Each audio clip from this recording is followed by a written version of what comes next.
नमस्कार साथियों, ambition institute में आपका स्वागत है। आज फिर से हम आपके लिए बहुत ही महत्वपूर्ण प्रश्नों की ये सीरीज लेकर आए हैं। इसमें जो प्रश्न पूछे गए हैं वो सारे पिछली परीक्षाओं में पूछे गए प्रश्न हैं और इसमें से कितने आप नंबर लाते हो वो कमेंट सेक्शन में जरूर लिख दीजिएगा। और वीडियो पसंद आती है तो लाइक और इसको शेयर जरूर कर दीजिएगा। चलिए शुरू करते हैं। पहला प्रश्न है, अपभ्रंश का वाल्मीकि किसे कहा जाता है? हेमचंद्र को, स्वयंभू को, धनपाल को या पुष्पदंत को? तो किसे कहा जाता है? अपभ्रंश का जो वाल्मीकि है वह स्वयंभू को कहा जाता है। और अगर प्रश्न पूछे कि अपभ्रंश का पाणिनि किसे कहा जाता है तो इसका उत्तर भी हो जाएगा स्वयंभू। इसी को अपभ्रंश का वाल्मीकि और पाणिनि की संज्ञा दी गई है। तो और स्वयंभू के जो ग्रंथ हैं वो कौन कौन से हैं? तो एक तो है पौमचरित, एक है योगसार और तीसरा हो जाएगा स्वयंभू छंद। अगला प्रश्न है, भारोपीय परिवार की भाषा नहीं है तो कौन सी? क्या तुर्की, फारसी, संस्कृत या लातीनी या लाटी भाषा? कौन सी इसमें नहीं होगी? तो इसका उत्तर हो जाएगा तुर्की भाषा, जो कि भारोपीय परिवार की भाषा नहीं है। अगला प्रश्न है, पश्चिमी हिंदी का विकास किस अपभ्रंश से माना जाता है? पश्चिमी हिंदी की बात हो रही है। क्या अर्धमागधी से होगा, पेशवाजी से होगा, शोरसेनी या मागधी? तो पश्चिमी हिंदी का जो विकास है वो होता है शोरसेनी अपभ्रंश से। और पश्चिमी हिंदी में कौन कौन सी भाषा आती है? तो पश्चिमी हिंदी में राजस्थानी हिंदी आती है और खड़ी बोली आती है। तो अगला प्रश्न देखते हैं। अगला प्रश्न है, ब्रजभाषा किस उपभाषा वर्ग के अंतर्गत आती है? बिहारी हिंदी, राजस्थानी हिंदी, पश्चिमी हिंदी या पूर्वी हिंदी? तो ब्रजभाषा किसके अंतर्गत आएगी? क्या राजस्थानी में आएगी, क्या पश्चिमी में आएगी, या पूर्वी में, या बिहारी में? क्या हो जाएगा इसका उत्तर? तो इसका उत्तर हो जाएगा पश्चिमी हिंदी। अगला प्रश्न है, संविधान के किस अनुच्छेद के तहत हिंदी को संघ की राजभाषा और देवनागरी लिपि घोषित किया है? तो इसका क्या उत्तर होगा? क्या अनुच्छेद 345 होगा, अनुच्छेद 343 एक, या तो अनुच्छेद 348 या अनुच्छेद 351? क्या हो जाएगा? तो इसका उत्तर जो है वो हो जाएगा अनुच्छेद 343 एक में। इसमें क्या कहा गया है कि भारत की राजभाषा हिंदी होगी, लिपि देवनागरी होगी और अंकों का मानकीकरण अंग्रेजी होगा। जो अंतरराष्ट्रीय मानकीकरण है वही होगा। अगला प्रश्न है, कविता क्या है, निबंध के लेखक कौन है? विद्यानिवास मिश्र, आचार्य रामचंद्र शुक्ल, हजारी प्रसाद द्विवेदी या कुबेरनाथ राय? तो ये क्या हो जाएगा इसका? तो इसका उत्तर हो जाएगा option number B, Ramchandra Shukla. ये जो है कविता क्या है, जो एक निबंध है जो चिंतामणि के भाग एक में आता है। अगला प्रश्न है, तुलसीदास की किस रचना में उनके जीवन के संकटों का विशेष विवरण मिलता है? क्या गीतावली, विनय पत्रिका, दोहावली या कवितावली? तो किसमें मिलता है? तो ऑप्शन डी हमारा सही हो जाएगा, कवितावली में मिलता है। अगला प्रश्न है, आचार्य रामचंद्र शुक्ल ने हिंदी का प्रथम महाकाव्य किसे माना है? परमाल रासो, बिसल देव रासो, पृथ्वीराज रासो या कीर्तिलता? तो आचार्य रामचंद्र शुक्ल ने हिंदी की जो है 4 काव्यों को हिंदी का वीर गाथात्मक काव्य माना है, बाकी 8 को देश भाषा काव्य माना है। उसमें देश भाषा काव्य में ही पृथ्वीराज रासो को भी माना है और इसको उन्होंने अर्ध प्रमाणिक माना है। और इसका सही उत्तर हो जाएगा पृथ्वीराज रासो। और इसके जो रचयिता हैं वो है चंद बरदाई, और इन्हीं को रामचंद्र शुक्ल ने हिंदी का प्रथम कवि माना है। अगला प्रश्न है, नागरी प्रचारणी सभा की स्थापना किस वर्ष हुई थी? 1885 में, 1900 में, 1905 में या 1893 में? तो इसका उत्तर हो जाएगा 1893 में हुई थी। अगला प्रश्न है, फोर्ट विलियम कॉलेज की स्थापना कब हुई थी? 1803 में, 1812 में, 1798 में या 1800 ईस्वी में? तो फोर्ट विलियम कॉलेज की स्थापना कब हुई थी?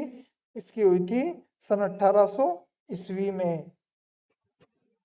तो ये जो फोर्ट विलियम कॉलेज की स्थापना है ये 10 जनवरी 1800 को हुई थी और इसकी स्थापना की थी लॉर्ड वेलेजली ने।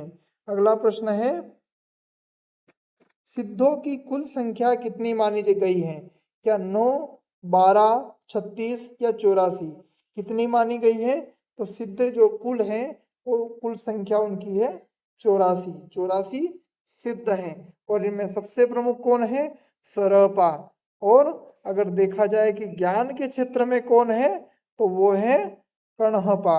अगला प्रश्न है, नाथ पंथियों की कुल संख्या या प्रमुख नाथ कितने माने गए हैं? 12, 18, 84 या 9? तो इसका उत्तर क्या होगा? तो इसका उत्तर हो जाएगा ऑप्शन डी, 9 नाथ। राजा भरतरी ने और गोरखनाथ जी ने दोनों ने ही इसके नाथों की संख्या 9 मानी है। अगला प्रश्न है, सरपा को हिंदी का प्रथम कवि किसने माना है? हजारी प्रसाद द्विवेदी, राम कुमार वर्मा, राहुल सांकृत्यायन या आचार्य रामचंद्र शुक्ल? किसने माना है? तो इसका उत्तर हो जाएगा राहुल सांकृत्यायन। इन्होंने सरपा को हिंदी का प्रथम कवि माना है। हजारी प्रसाद द्विवेदी ने इन्होंने माना है संदेश राशक के कवि अब्दुल रहमान को। आचार्य रामचंद्र शुक्ल जी ने किसको माना है? चंद बरदाई को। अगला प्रश्न है, ढोला मारूरा दुहा किस भाषा में रचित प्रेम काव्य है? राजस्थानी, अवधी, अपभ्रंश या ब्रज भाषा? तो ढोला मारूरा दुहा किस भाषा में है? राजस्थानी भाषा में। अगला प्रश्न है, भक्ति काल को श्रमजीवी जातियों का आंदोलन किसने कहा है? रामविलास शर्मा, डॉक्टर रामचंद्र स्वरूप चतुर्वेदी, हजारी प्रसाद द्विवेदी या आचार्य रामचंद्र शुक्ल? तो क्या हो जाएगा इसका उत्तर? इसका उत्तर हो जाएगा डॉक्टर रामविलास शर्मा। अगला प्रश्न है, ज्ञानाश्रयी शाखा के प्रमुख कवि कबीर की भाषा को सदुखड़ी किसने कहा है? बाबू गुलाब राय, हजारी प्रसाद द्विवेदी, रामचंद्र शुक्ल या श्याम सुंदर दास? किसने कहा है? तो इसका उत्तर हो जाएगा आचार्य रामचंद्र शुक्ल। यही हमारा सही उत्तर हो जाएगा। अगला प्रश्न है, मलिक मोहम्मद जायसी के गुरु का नाम क्या था? कुतुबन, सैयद अशरफ, निजामुद्दीन औलिया या शेख मोहिदी? क्या होगा इसका उत्तर? तो इसका उत्तर हो जाएगा शेख मोहिदी। और निजामुद्दीन औलिया किसके गुरु हैं? तो ये है अमीर खुसरो के, जिनकी दरगाह अजमेर शरीफ में है। अगला प्रश्न है, रामानंद के 12 शिष्यों में कौन शामिल नहीं है?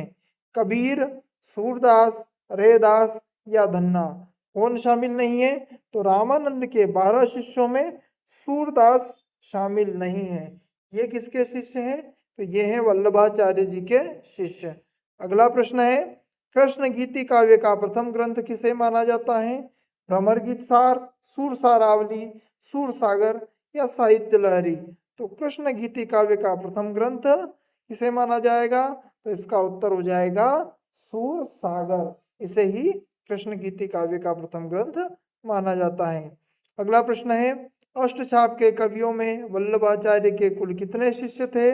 4, 6, 2 या 8? कितने शिष्य थे? तो इसका उत्तर हो जाएगा 4। 4 शिष्य वल्लभाचार्य जी के थे और 4 शिष्य विठल नाथ जी के थे। ये कुल 8 शिष्य मिलकर अष्टछाप की स्थापना विठल नाथ जी करते हैं। अगला प्रश्न है, रीति काल को अलंकृत काल नाम किसने दिया? आचार्य रामचंद्र शुक्ल ने, डॉक्टर नगेंद्र ने, मिश्र बंधु ने या विश्वनाथ प्रसाद मिश्र ने? किसने दिया? तो इसका उत्तर हो जाएगा मिश्र बंधु। मिश्र बंधुओं ने इसे अलंकृत काल नाम दिया है। आचार्य रामचंद्र शुक्ल ने क्या दिया? इसको रीति काल नाम ही दिया है। अगला प्रश्न है, कवि प्रिया और रसिक प्रिया के रचयिता आचार्य केशव दास की रचना किस वर्ग में आती है? रीति मुक्त काव्य, छायावादी काव्य, रीति सिद्ध या रीतिबद्ध? किस काव्य में आती है? तो इसका उत्तर हो जाएगा रीतिबद्ध काव्य। केशव दास जो है वो रीतिबद्ध कवि हैं। अगला प्रश्न है, बिहारी सतसई पर अमरनाथ शर्मा की कौन सी टीका प्रसिद्ध है? या लाल चंद्रिका टीका किसने लिखी? जगन्नाथ दास रत्नाकर, भारतेंदु, लल्लू लाल या पद्म सिंह शर्मा? क्या हो जाएगा उत्तर? तो इसका उत्तर हो जाएगा लल्लू लाल। अगला प्रश्न है, घनानंद किस संप्रदाय में दीक्षित थे? चैतन्य संप्रदाय, वल्लभ संप्रदाय, राधा वल्लभ संप्रदाय या निम्बार्क संप्रदाय? तो इसका उत्तर हो जाएगा निम्बार्क संप्रदाय। अगला प्रश्न है, तरण तारण या मतीराम द्वारा रचित प्रसिद्ध लक्षण ग्रंथ कौन सा है? साहित्य दर्पण, रसराज, काव्य प्रकाश या ध्वन्यालोक? कौन सा हो जाएगा? तो इसका उत्तर जो है वो हो जाएगा रसराज। तो मतीराम का ग्रंथ कौन सा है? रसराज। साहित्य दर्पण किसका है? तो ये है आचार्य विश्वनाथ का। ध्वन्यालोक किसका है? ध्वन्यालोक है आनंदवर्धन का। और मम्मट का क्या है? काव्य प्रकाश। अगला प्रश्न है, बोधक या बोधा का वास्तविक नाम क्या था? बख्शी हंसराज, बुद्धि सिंह, मोतीराम या नेवाज? तो इसका उत्तर क्या हो जाएगा? इसका उत्तर हो जाएगा बुद्धि सिंह। अगला प्रश्न है, पद्माकर भट्ट को कविराज शिरोमणि की उपाधि किसने दी थी? दतिया नरेश अनूप सिंह ने, शिवाजी ने, महाराज जगत सिंह ने या जयपुर नरेश प्रताप सिंह ने? किसने दी है? तो पद्माकर भट्ट को कविराज शिरोमणि की उपाधि ये दी है जयपुर नरेश प्रताप सिंह ने। अगला प्रश्न है, रीति मुक्त काव्य धारा की विशेषता इनमें से कौन सी नहीं है? उक्ति वैचित्र्य, स्वच्छंद प्रेम, वैयक्तिक अनुभूति, आचार्यत्व का प्रदर्शन? क्या हो जाएगा इसका उत्तर? तो इसका उत्तर हो जाएगा आचार्यत्व का प्रदर्शन। ये इसकी विशेषता नहीं। अगला प्रश्न है, वृंद कवि का संबंध किस काल और किस रूप से है? नाटक, भक्ति काव्य, नीति काव्य और वीर काव्य? किससे है? तो इसका संबंध होगा नीति काव्य से। अगला प्रश्न है, सेनापति किस रस के सिद्धस्त कवि माने जाते हैं? विभत्स रस के, रौद्र रस के, श्रृंगार और प्रकृति चित्रण के या वीर रस के? तो इसका उत्तर हो जाएगा श्रृंगार और प्रकृति चित्रण के। पहली बात तो कि सेनापति रीति काव्य के रीति काल के कवि हैं, इसलिए श्रृंगार रस तो उनमें होना स्वाभाविक है। अगला प्रश्न है, भारतेंदु हरिश्चंद्र का प्रथम मौलिक नाटक कौन सा माना जाता है? भारत दुर्दशा, वैद्य की हिंसा हिंसा न भवती, अंधेर नगरी या नील देवी? कौन सा नहीं होगा? तो इसका उत्तर हो जाएगा वैद्य की हिंसा हिंसा न भवती। यह मौलिक नाटक माना जाता है भारतेंदु हरिश्चंद्र का। अगला प्रश्न है, हिंदी नए चाल में ढली 1873 ईस्वी में, यह कथन किसका है? भारतेंदु हरिश्चंद्र का, जॉर्ज ग्रियर्सन का, आचार्य रामचंद्र शुक्ल का या महावीर प्रसाद द्विवेदी का? किसका हो जाएगा? तो यह है भारतेंदु हरिश्चंद्र का। और इन्हीं की वजह से हिंदी नए चाल में ढली है। अगला प्रश्न है, सरस्वती पत्रिका के संपादक के रूप में महावीर प्रसाद द्विवेदी ने किस वर्ष कार्यभार संभाला? 1910 ईस्वी, 1905 ईस्वी, 1903 ईस्वी या 1900 ईस्वी? कब संभाला? तो इसका उत्तर हो जाएगा 1903 ईस्वी में इन्होंने कार्यभार संभाला। अगला प्रश्न है, मैथिली शरण गुप्त की किस रचना को आधुनिक काल का महाभारत कहा जाता है? जयद्रथवध, यशोधरा, साकेत या पंचवटी? किसको कहा जाता है? तो इसका उत्तर हो जाएगा साकेत। साकेत को आधुनिक काल की महाभारत कहा जाता है। अगला प्रश्न है, अयोध्या सिंह उपाध्याय हरिओद का प्रिय प्रवास किस भाषा में रचित है? अवधी, खड़ी बोली हिंदी, संस्कृत या ब्रज भाषा? किसमें रचित है? तो यह खड़ी बोली का प्रथम महाकाव्य इसको माना जाता है प्रिय प्रवास को, और ये खड़ी बोली हिंदी में रचित है। अगला प्रश्न है, प्रताप समकालीन या ब्राह्मण पत्रिका के संपादक कौन थे?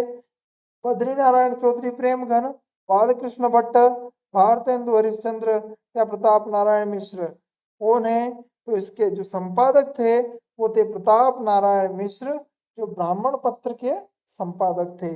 अगला प्रश्न है, भारत भारती जो 1912 ईस्वी में आया। इसके रचनाकार कौन है? हरिओद, मैथिली शरण गुप्त, श्रीधर पाठक या रामधारी सिंह दिनकर। तो भारत भारती के रचनाकार कौन है? इसका उत्तर हो जाएगा मैथिली शरण गुप्त। और मैथिली शरण गुप्त ने कौन सी रचनाएं की? भारत भारती के साथ में साकेत भी इनकी रचना है। अगला प्रश्न है, स्वच्छंदतावाद का प्रवर्तक हिंदी में किसे माना जाता है? मैथिली शरण गुप्त, श्रीधर पाठक, जयशंकर प्रसाद या सुमित्रा नंदन पंत। किसे माना जाता है? तो इसका उत्तर हो जाएगा श्रीधर पाठक। अगला प्रश्न है, मिश्र बंधु विनोद कितने भागों में विभाजित हैं? 5 भागों में, 3 भागों में, 2 भागों में या 4 भागों में। तो ये कितने भागों में विभाजित हैं? तो इसका उत्तर हो जाएगा 4 भागों में। प्रथम 3 भाग 1913 में प्रकाशित होते हैं और उसके बाद में 1933 में और 1 भाग और आता है। अगला प्रश्न है, कविता संकलन कानन कुसुम पहले किस भाषा में था?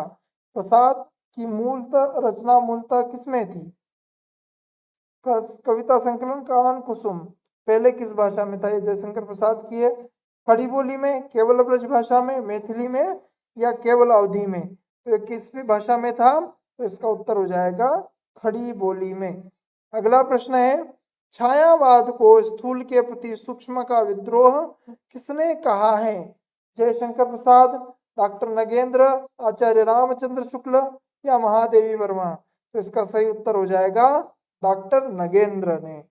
अगला प्रश्न है, राम की शक्ति पूजा 1936 ईस्वी में रचित है। इसके कविता के रचनाकार कौन है? निराला जी, सुमित्रा नंदन पंत, जयशंकर प्रसाद या रामधारी सिंह दिनकर। कौन हो जाएगा? इसका सही उत्तर हो जाएगा सुमित्रा नंदन पंत। अगला प्रश्न है, तारे के देश में या तार सप्तक का संपादन किस वर्ष हुआ था? 1959, 1951, 1943 या 1978।